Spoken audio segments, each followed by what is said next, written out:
Hi అండి. ముందుగా అందరికీ శ్రీరామనవమి శుభాకాంక్షలు అండి. అందరూ పండగ ఎలా జరుపుకుంటున్నారు? నేనైతే మార్నింగ్ త్వరగా లేవగానే ముందు ఇంట్లో అంతా శుభ్రం చేసుకున్నానండి. ఈరోజు ఇంట్లో చక్కగా పూలైతే నిండుగా పూసాయి. అందుకని మీ అందరికి కూడా చూపిస్తున్నాను. ఇంకా ఈ పనులన్నీ అయిపోయిన తర్వాత ఫ్రెష్ అయ్యి నెక్స్ట్ ఇంకా గ్యాస్ అంతా క్లీన్ కూడా చేసేసుకున్నాను. క్లీన్ చేసుకున్న తర్వాత అయితే ఇక్కడ నేను గ్యాస్కి అయితే పసుపు బొట్లు పెట్టేస్తున్నాను అనమాట. పెట్టిన తర్వాత పాలు అనేవి పొంగిస్తానన్నమాట. ఈరోజు ప్రసాదం కింద నేను పరమాన్నం అయితే చేస్తున్నాను.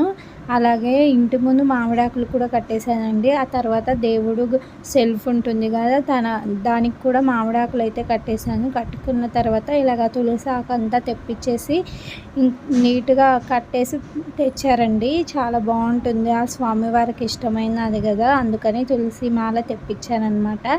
ఇంకా నెక్స్ట్ అయితే ఇక్కడ పూజ అనేది స్టార్ట్ చేస్తున్నాను.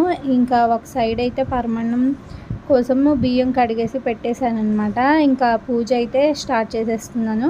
పూజ కంప్లీట్ అయ్యేలోపు అక్కడ పరమాన్నం కూడా రెడీ అయిపోతుంది కదా. ఇక్కడైతే నేను స్వామివారికి తులసి మాల అలంకరిస్తున్నాను.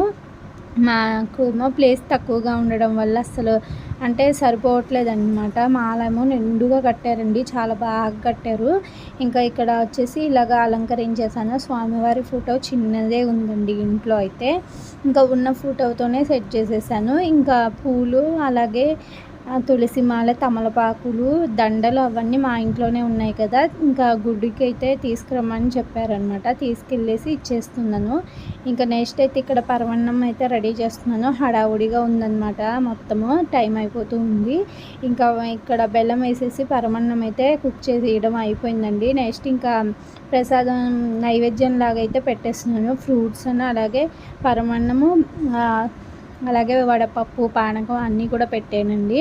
ఆ క్లిప్స్ అన్నీ యాడ్ చేయడం అయితే మర్చిపోయాను, అంటే తీయలేదనమాట. ఇంకా నైవేద్యం స్వామివారికి చూపించేసాను. ఇంకా హారతి అయితే ఇచ్చేసానండి.